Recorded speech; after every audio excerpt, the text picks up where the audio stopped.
Okay, before I begin, I want to be clear.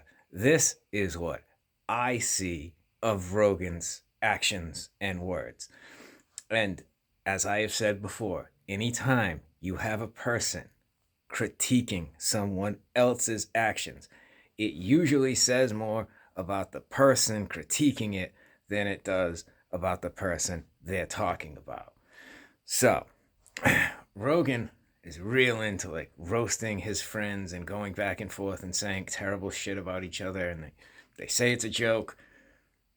I think they're being serious a lot of the time. I think they kind of mean that shit. Once again, my perspective on it. But then he says, don't read comments. Like, you can't read comment sections and shit like that. And he always tells his guests and his friends, like, never read the comments, never listen to them.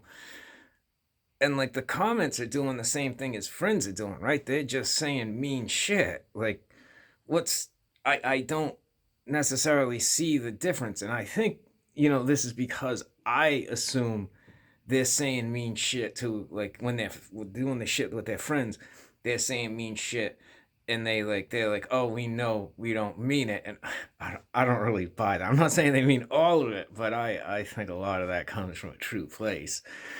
And but that's how I ultimately see it, and I am putting that on them. So, I see that as hypocritical. I'm not saying it is, I just see it that way. Like, if you're fine roasting your friends, why aren't you fine getting roasted by the comment section? Like, why is that too far? I take it for what it's worth.